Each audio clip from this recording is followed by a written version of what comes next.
नको नको, लोक आपली मजा बघतील. बेबी, हा पराभव आहे ग माझा, माझ्या प्रेमाचा. कसा सहन करू मी? सगळे एवढेसे कुसळ काढायलाही मिळत नव्हते, ते आता हल्ला करतील रे माझ्यावर. सावित्री आता हताश होऊन बोलत होती. किती मन लावून संसार केला आपण, तरीही नवऱ्याला काय कमी पडलं? काय आलं त्याच्या मनात? घर सोडताना आपली पत्नी, आपली मुलं यांना कुठल्या धर्मसंकटात तोंड द्यावं लागेल याचा विचार त्याच्या मनात कसा आला नाही? आपलं साधं नख तुटलं तर कासावीस होणारा आपला नवरा आपल्याला लोकांच्या भडीमाराला तोंड देण्यासाठी एकटीला टाकून निघून जातो. याला संसार म्हणतात का? असंच असतं का जीवाभावाचं नातं? सावित्री बेबीला विचारत होती. सावित्रीला पलंगावर बळेबळेच निजून बेबीने दूध तापवले, चहा केला, यांत्रिकपणे पेपर डोळ्यासमोर धरला.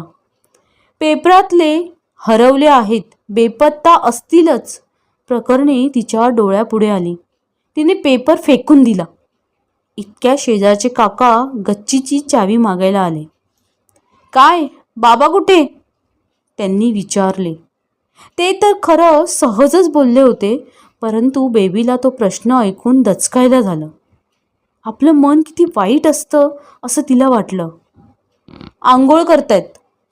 आपण किती बेमालूमपणे खोटं बोलू शकतो याचे तिला आश्चर्य वाटले. खरं तर का खोटं बोललो आपण?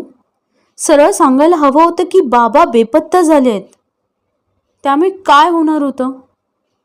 आई पुन्हा रडत ओरडत उठेल. कळणारच हे कधीतरी लोकांना, लपून थोडंच राहणार आहे. पण लोकांना कळेपर्यंतचा जो काळ आहे तो फार तापदायक आहे. एकदा का लोकांना ही बातमी कळली की आपण मोकळेपणे वावरायला मुक्त होतो. लोकांना ही बातमी कळेपर्यंत एक दडपण असतं मनावर. का ठेवतो हे ओझं आपण आपल्या विचारांवर? आपल्या आयुष्यात काय घडावे, काय घडू नये याचे स्वामित्व आपल्या हातात थोडेच असते. तरीही दोष आपल्याच गळ्यात येतो. बाळ, चहा निवतो आहे.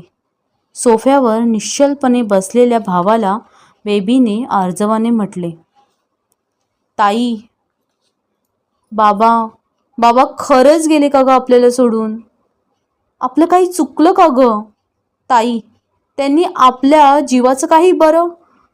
बाळाच्या घशात हुंदका दाटून आला. बेबीने त्याच्या पाठीवर हात ठेवला. हलकेच त्याच्या पाठीवरून ती हात फिरवू लागली. तिला वाटलं एका क्षणात आपल्या घराचं रूप